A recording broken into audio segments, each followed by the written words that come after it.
Welcome to Tiny Toy Painting with Tom. I'm Tom, and this one brush will get us through painting this whole miniature. Not really a miniature, it's the Hulk. And as you saw in the intro, we primed him and put a zenithal highlight using black and white respectively. So he's technically fully painted at this point. We just need to give him color. And so the first thing I did was I took to the darkety dark spots here, this black, and I'm putting in red undertones. Why red undertones? The Hulk is green. What are you doing? No, it's I don't have Mars red in a rattle can, and that's a very red shift tone of the ink. And because I'm working in acrylics, you have to know that you're working in layers.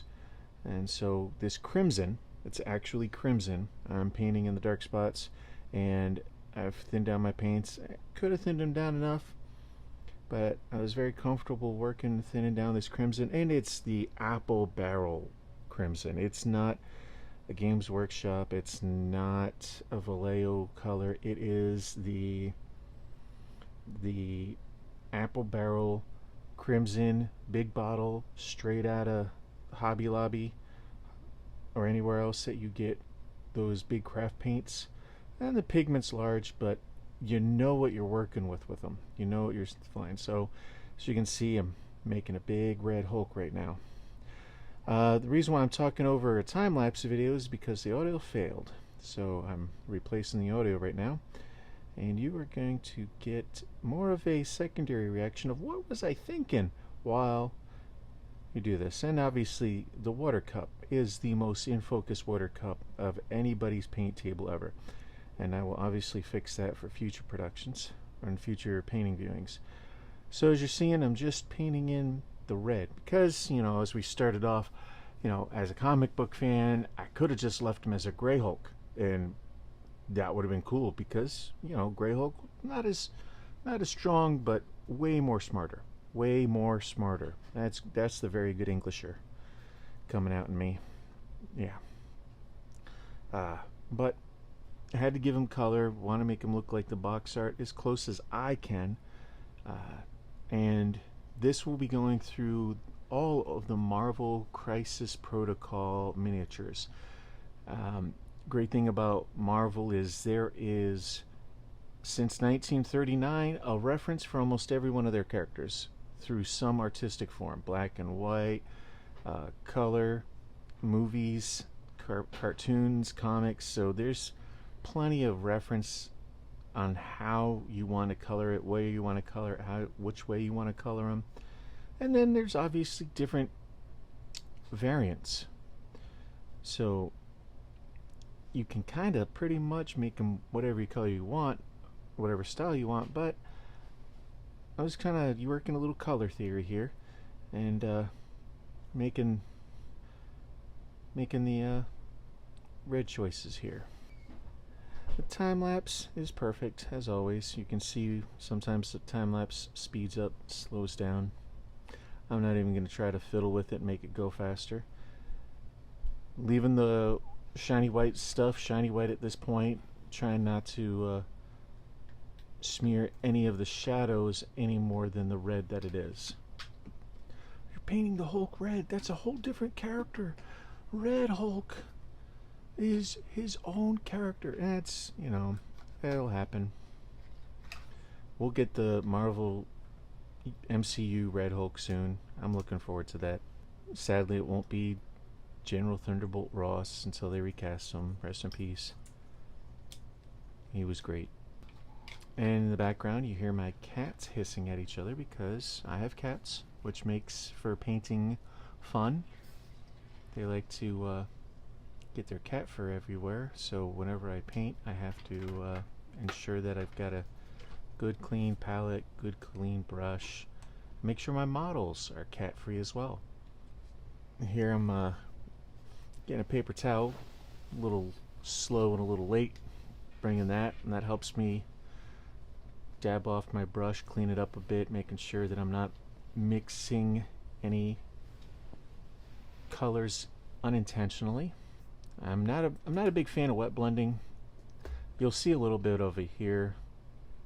It's too unpredictable with the heat, drying up the paints and the pigments way too fast. I'll shake my paints vigorously.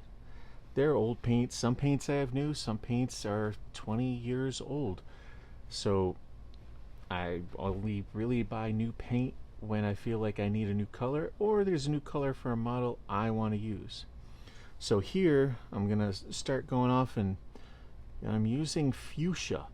Hulk's pants are fuchsia, and because on the box art that's like the base color, so I'm thinning my paints down. Gonna have a few thin coats. Sorry, Duncan, I do more than two. And the fuchsia, the future's fuchsia, is pretty much painting all the Hulk shorts right now, or his pants. I don't know when Bruce Banner decided that I'm gonna wear purple pants as he goes out from point A to point B before he rages into the Hulk, but then every time we see him, he's wearing purple pants in the comics. Like, somehow magically he goes from blue jeans to purple pants.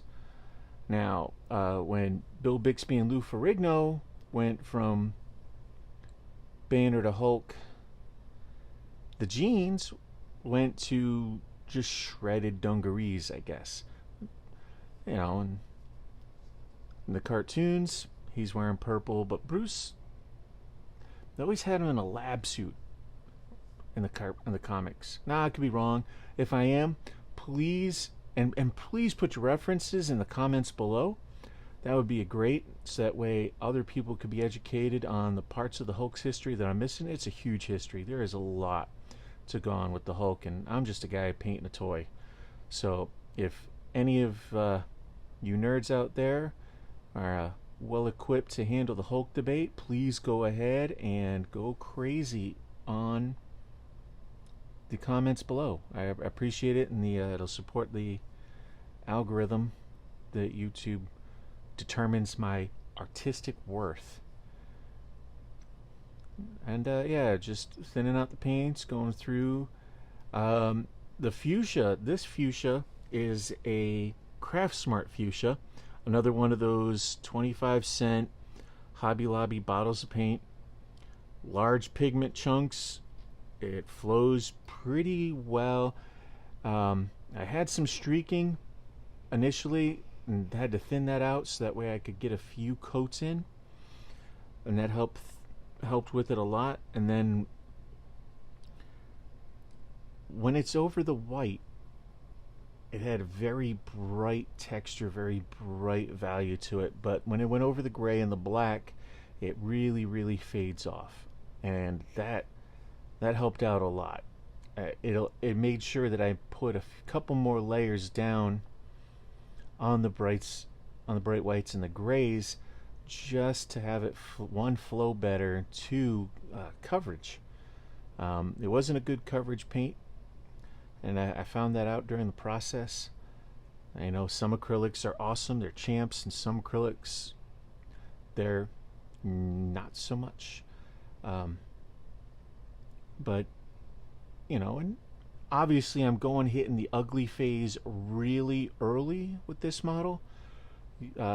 There's your concept phase, there's your idea phase, there's your drawing phase, there's your coloring phase, there's your modeling phase, and a lot of these are automatically taken care of because you assembled a model and you painted it, and you can look at the box art and know what your painting palette is. You just grab the colors you see and you can go from there. And everyone knows Hulk is green and purple, and there's some black. Oh wait, but his eyes and his teeth and the highlights and the shadows. And then you're getting into the actual art, if you will, of painting. So, and then there's the bias of what you know, and then there's the bias of what you see, and you're trying to figure out, well, should I paint him with blue jeans? But the Hulk doesn't look right in blue jeans. he really doesn't. He doesn't look right in blue jeans. In the future, if I get another Hulk model, I may go and try the blue jean on the green Hulk. And I think the colors are too similar where it kind of makes it a wash and it wouldn't come out right. And I think that's why way back when they decided making the comics that they made the Hulk with green and purple, those secondary colors that were, you know, not within each other's palette. They're not contrasting colors such as red and green are. You know, I mean, it is in the red, the purple is in the red wheelhouse, but it's kind of leaning to the side. And you can't make him look like a Batman villain because that'd just be terrible. Trying to get enough coverage. You know, obviously, every so often, clean your brush, make sure the big chunks are out, and dry off your brush. And the funny thing is, I'll dry off my brush, and then before I put it in the paint, I will get it wet again and make sure that the paint slides and flows off the bristles by being on a wet brush. The water is like a cheap lubricant for the paint, really. And when you figure out how the paint flows and how the paint particles get from point A to point B, it makes it easier to get the results you want, to get the desired technique. I've painted a few hundred models. I am not the best painter. I'm not even going to lie to say I'm the best painter.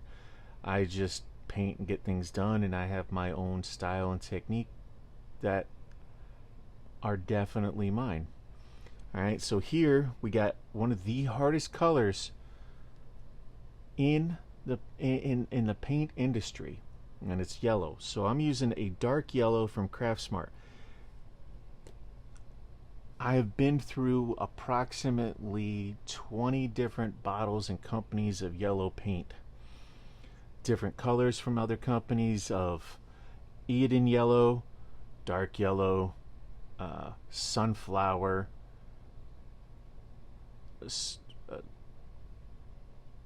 Sneaky Gets yellow, Bad Moon yellow, like everything under the sun yellow, including sun yellow. And they always have, they're either too thin or cakey, or sometimes the bottle just gave up and like said, I can't even make you paint, you're going to turn into a plastic chunk. And all of the medium inside dried out, and it was just terrible. It's like one of the worst colors for some reason, and that may just be my luck or a small group of people's luck. You may have better luck. I wish you do. I really do. I hope that your luck with yellow is way better than mine. But here I'm using the yellow to highlight the high points and get it on the top done early. You know, just here on top of the Hulk, all his high points, closer to the sun. He is a large model, in contrast to the other models in the Marvel Crisis Protocol, who I'm not sponsored by, but please sponsor me. I wouldn't mind, since this series is going to be all about painting your models in my style and technique with one brush, and I'm going to use the same brush through the whole series. So please like and subscribe so you can follow along on this journey. And we post a new video every time I get done with one for your entertainment and knowledge value. So what we try to do here is provide value, art value. And all I'm doing is just several layers of yellow. There's no way around it. I've discovered through empirical research, constantly layering layers of yellow. You don't really want to highlight certain colors and characters with white. It just makes them too gleamy, makes them too shiny. The Hulk is not shiny. I mean, he's supposed to be green flesh, and flesh is one of the hardest materials to make look realistic on a miniature level. And then we're going to do the challenge of making them look green. So that's even more difficult. Alright, and right now I'm shaking a paint can, a paint bottle. I'm about to add a new paint. And this is called Druchii Violet. Druchii Violet? Druchii Violet? Druchii Violet? It's a Citadel shade. It's still in the paint pot. And it layers in real good. It gets in the nooks and crannies really, really well. Sometimes I use it straight from the pot. Sometimes I thin it out on my palette. Paint palettes are great. If you don't have a wet palette, you can use a small tray, put a sponge in it, and put a piece of parchment paper on top. If not, spend the $9 to $15 American. Not sure what it is, Canadian or pounds or Australian. Probably $30 Australian for some reason. Sorry guys, you guys down under, I don't understand it. Your government and price places hate your artists. It's terrible. But I guess that's more of a struggle for you guys to make great art because the resources you're given. But invest in a wet palette. It'll help. Makes things a little easier. Makes things a lot easier. You know, and we got to take every win we can in the art world and making it the right way. This right here, my fingers are holding the model more closer to my face than the camera. I'll obviously fix that now that I know what's going on in the camera. That glass is really in focus though, I tell you what. I've never seen a more in-sharp glass focus that hasn't been cutting me come into view since then. You know, and I got those big ogre fingers holding this teeny tiny model. Yeah. And he doesn't even look like the Hulk now. If y'all just saw that, he is this yellow and purple abomination. Speaking of abomination, he sure is getting some screen time with the MCU. Man, so many years ago when Hulk and Iron Man came out in the theaters, Abomination's still kicking. The only character that's lasted this long. We forgot about him for so many years.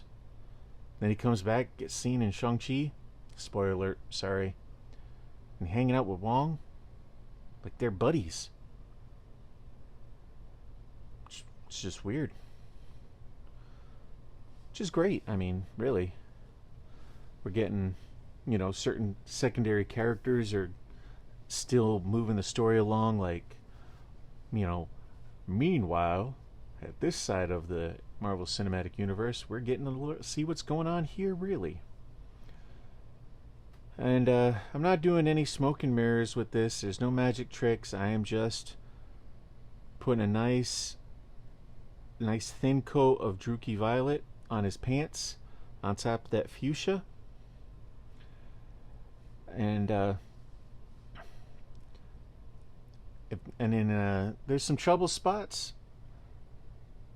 I make sure, you know, I rotate it, blowing on it, because I got a lot of hot air coming out of my mouth hole.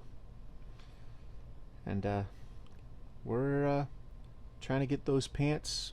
It's a pretty simple concept to get the Hulk's pants. I mean, it's really just purple pants, and if you underpaint it right with the lights and the darks, they're going to come out really, really good, as you will see here in the end. I'm a big fan of how his pants turned out, and it was with a fuchsia and a Druchii Violet. I know when you're sitting down there and you're thinking, how do I make this look like this? You just spend a little time and experiment. The answers are there. You just have to figure it out a little. Clean the shade out of your brush so it doesn't contaminate your next color and your next area you're going to work on. You can never have a clean enough brush. I'm shaking up my next color. I think this is Biotan green. It's an Eldar army thing. I guess the striking scorpions are supposed to be this color if you're a 40k fan, an Eldar fan, or a Eldar hater. Space elves, Eldari. They're not Eldar, they're Eldari now. Change the names so that way they can try to copyright some of their usage of their names instead of using very common names. So yeah, just putting a nice color of Beltane green straight from the pot. There's so much coverage as the Hulk's skin that needs green. A green Goliath for a reason, or green giant. No, green giant's for food. Contrasts, and green is his primary color. It's not a primary color, it's the Hulk's primary color. And he's spending a lot of time doing a lot of green. I wonder if Lou Ferrigno still just hates being painted green. I know he did a Star Trek Continues fan film, and he was an Orion race, and I'm sure he was thrilled and enthusiastic about being painted green again for some reason. Poor guy. And that's it. As you're painting, especially with washes and shades, be extra careful. Spend a moment just being steady. Wear the goggles. They give you more control than you think. It makes everything look more bigger. Yeah, more of that really good English here coming out again. But the increased size of your model and your brush really helps. And the Beltane green is a great wash. Gets in there real good. It puts the green deep down in the shades and the nooks and the crannies, because that's what washes and shades do, is they go to the recesses really well, and they help define the skin texture a lot. Muscle texture, muscle tone. You're gonna have to figure out how to do it on your own. You gotta figure out where your brush ends and the paint flow begins. Now, I'm trying to be careful around the yellow. I don't want to cover the tip tops of the yellow. I just kind of want to blend it thinly into the creaks and the crevices. You know, the yellow is definitely going to draw your eye more than the green will, just because why is the Hulk yellow? And here you're going to see, as we progress with this color, he's really going to start being way more defined as the Hulk. I really like how the Beltane wash over the black really didn't do much. It didn't pull out, didn't pull away, and it didn't make a brighter green on an area you didn't want bright. You know, the dark side of Hulk's face, you want it to be shadowed, you want it to be dark, you know. And some people, they even out a face, and I understand that. Like, the two ways you see a model is from the tabletop, or you look at its face. And in this part one, they were pretty much making this for the tabletop. You when you put this guy on the table, they're like, hey, the Hulk's painted. When you play your opponent, they're like, hey, your army's painted. Appreciate that, instead of playing a bunch of gray slabs of character that could be anybody. I mean, some characters are more well defined in their shapes than others. You know, Doc Ock is going to look like Doc Ock. But your Spider-Man, your Captain Marvel, your Black Widow, unless you paint them, and you just leave them gray, they're going to pretty much look like a gray humanoid character that's completely indistinguishable until you spend time going, oh, that's who that is. So just be nice, and it's more fun. You're spending time, you know, making a toy. Spend some time and enjoy it. I mean, it's a hobby for a reason. You're supposed to enjoy it. If you don't enjoy it, find a new hobby that you enjoy. Life's too short for you not to enjoy the things you do. Beltane on his face, as you can see, the fist comes out, and he's green. I apologize again for holding him out of frame. He's starting to look a little like Drax in the mid-'80s. You kind of can't tell what color he is, what's going on with him. Yep, here's just more green going in, filling in the spaces. When you fill in the spaces, when the white turns to green, and there you get the green yellow overlap edge where it blends and bleeds from A to B. When it goes from the deep dark green to the light bright white yellow, you can get a transition. The transitions are really nice. It allows a little bit of realism in the play. Again, with the washes, you have to be neat, you have to be tidy. Don't oversplash. Don't just go messy Marvin with it. Don't spray and pray. I don't use an airbrush for that reason. I have one. I have two. It's noisy. I mean, the compressor's really loud, and I'm not one for that constant rattle. And I've got friends, they're not big fans of their air compressors either. It's like one telling me, I had a 3-gallon tank.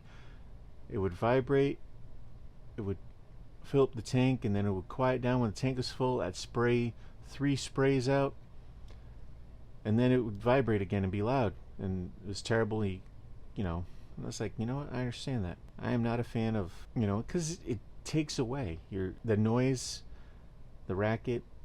If it's not something that's helping you, it's probably hurting you. If it's not helping your art, it's hurting your art.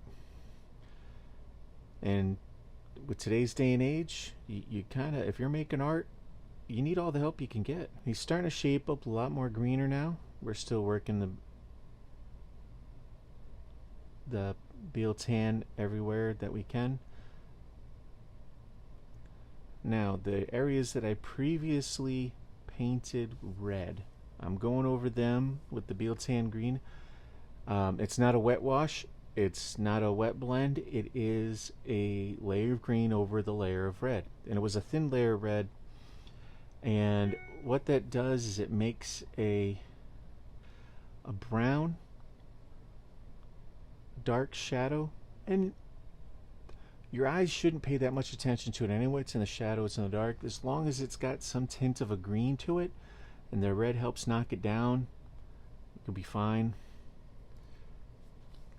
The issue mostly is making sure that you are happy with your piece, because you're the one doing it, you're the one making it, you're the one putting your time, talent, and efforts into your hobby. There's many ways to do things. I mean, I could have just airbrushed this guy green and purple, been done with him in 6-7 minutes. It would have taken longer to change the colors in the airbrush than it would be to paint him. And he'd be very cartoony. And I don't mind him being cartoony. I didn't want him to be like very bland cartoony. Like the difference between Teen Titans and Teen Titans Go is huge. It's not for the writing or the story, it's more the artwork. And Teen Titans Go is faster. It's faster to make that kind of art. It's faster to make those environments. So with the Hulk here, I'm trying to emulate a more slower. Yep, there's that good English again. That's the rule of threes for you there, if you're keeping track and counting, for the very good Englisher that's coming out. But yep, there's a lot of green wash going on this big green Hulk model. The scale for these guys is outstanding. I'm a big fan. I know this is Marvel's push into the tabletop world with Crisis Protocol miniatures game. They're following suit just like Star Wars Legion did, and with the King and the Castle Games Workshop with their Warhammer Fantasy Mordheim. Yes, I'm still a Mordheim fan. Necromunda, Kill Team. They've got plenty of reasons to paint and assemble before you even get a chance to play. You know, whether you like the big armies, the squad size elements, 4 or 5 characters out on the battlefield.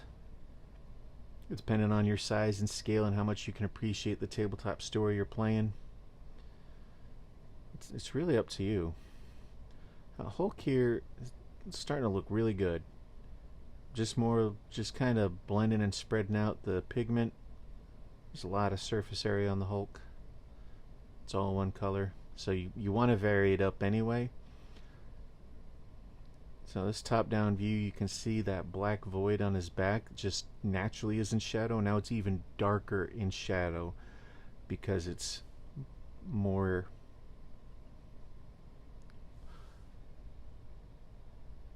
emphasized to be in the darkness. I mean, he's going to block a lot of light. He really is. I mean, he's essentially a really big banner. Yes, that's from a meme. I'm sorry. Oh, I'm sorry. Please stay to the end. It'll be worth it. The reveal will be worth it. But he's getting close to being almost done. Making sure. Really just filling in the green here. Just almost mixing mud, but not quite. The green's going to stand on top of the red. You know, even just layers of green. Pretty much saturating. And the Biotan green is very saturated green. But again, in the comments, please let me know if I'm saying Biotan right. If you like this content, if you want me to switch models, go to a different line of models, let me know. And hopefully we can see where we go from here. Seriously, folks, light up that comment section. Let me know. Let other people know. If you're a fan, who's your favorite Marvel character from the Marvel Crisis Protocol? I am still going to paint the models in the main set. That's going to come throughout in the series. Each one will get its own episode. We'll go from there, show you how I paint it, let you know the colors I paint, and the single brush style. It's pretty much painting model on the cheap, and that'll pretty much let anybody, if they follow my techniques, you'll have your army painted in just as many episodes. Try to go at a pace that most people can follow along. Do not emulate the speed of my brush strokes. They have been edited. Don't paint this fast. It won't come out right.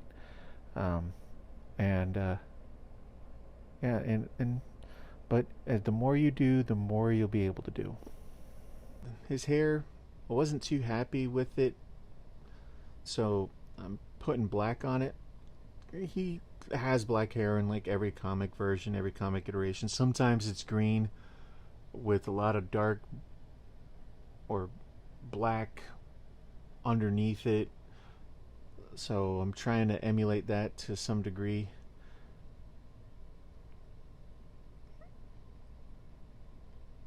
The black is kind of needed because it helps frame his face. Huge contrast in comparison to the bright yellows on his shoulders and pecs.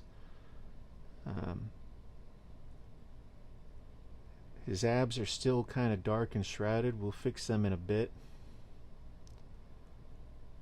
But here, just working on fixing his hair, which frames his face.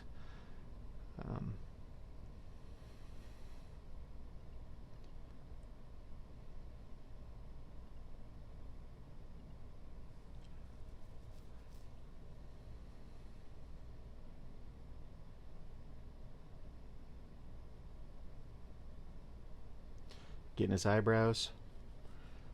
Hulk's eyebrows take up a large portion of his face, thankfully. So if you get those done, it'll frame his face more recognizable. And that's what you're really working for, is making sure that your model you're painting is recognized as the model you intend to paint. You don't want to paint the Hulk and he comes out looking like Shrek. It kind of ruins the fun, ruins the magic.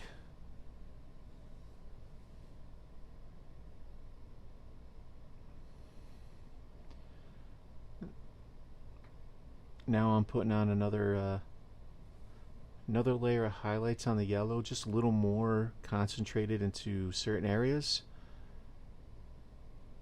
They're going to stand out higher than the blended areas that got painted over with the Beal Tan. Am I even saying that right? Can someone do the phonetics thing and put it in a comment in the lines below? Just type it out. If I'm pronouncing it right or wrong, just let me know. I'd appreciate that. I'm sure the other nerds that are following along would appreciate it too. Because that's just bothering me. I mean, I'm not sure how it's supposed to be said, but if it's said the right way, that's good. I don't want to come off offending any Eldari players that are big fans of this color. This color works great on the Hulk. Several layers of them, obviously, as you can see throughout the length of this video. And now I'm using another craft paint, Anita's all-purpose acrylic craft paint. This is called Lily Pad, and it is a very thick paint. Even after you thin it down, there's a lot of pigment in it. It comes out great, as you can tell. It's hitting the highlights. It is a great medium highlight color. Like, not the high highlight, not the specular highlights. It's just hitting stuff that when you see it should be green is coming out green the right way on the Hulk. You don't want some trippy multi-layered colored Hulk. Alright, I had to change camera angles so you're getting more of a profile view of the Hulk as we go around. Putting that lily pad on his calves and his back ankles. His cankles? Hankles. The Hulk have hankles? Hulk ankles? Please, again, put a comment in the comment section. Help me out. Let me know. But yeah, a couple layers of lily pad, as you can see, it gleams across, puts almost like an edge highlight on those calves. Cut diamonds, hard as rocks. And here I'm just pulling down that medium green, that lily pad medium green down on the back area of just hitting highlights in a dark area. Like, why do you have highlights in a dark area? Because it is a three-dimensional object. This isn't two-dimensional freehand painting. This is a three-dimensional object. So you're gonna see, sometimes you're gonna see the Hulk from another angle. And the time lapse makes me paint, looks like I'm painting so fast, and I'm not. It's hilarious. I appreciate the modern technology of time lapse.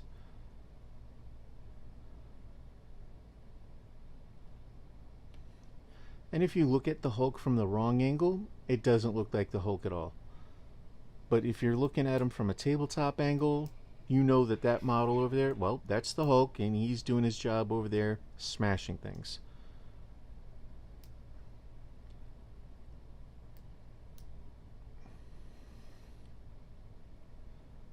Alright, I'm back to the dark yellow, putting it there on the high spots, just another layer because it's yellow. It's deceptively difficult. But it's just like all the other colors of the rainbow. It's got its own frequency. It's right in the middle of the rainbow. It's a primary color. Yep, I know. But somehow, technology and materials of making consistent yellow paint still elude scientists and artists to this day. Look at old paintings, you'll see that the yellows fade in a lot of paintings early. We're almost finishing them up. He's almost done. at least to a tabletop standard, that 5 feet away standard. The yellow is coming in nice and clear. It's really highlighting the highlights. However that works out, not quite sure. And here I'm just smoothing out the yellow, adding some more yellow pigment. It's pretty thin on the wet palette. It's a little thinner in real life than it is on the camera. Just smoothing out the yellow, getting the highlights really highly lit, brightened up, where they're green undertones and the green wash. The Hulk we know is green, but the yellow. Alright, and here we go. Here's the reveal of the Hulk. See how the pants come across? Splendid. You can see definitely the muscle texture of the Hulk in the model. Very dynamic pose. He looks a lot like the box art. Not perfectly like the box art, but is a very dynamic model. Thank you for tuning in. Please like and subscribe. And in the comments section, suggest other models to paint if you would. Thank you. Have a great day.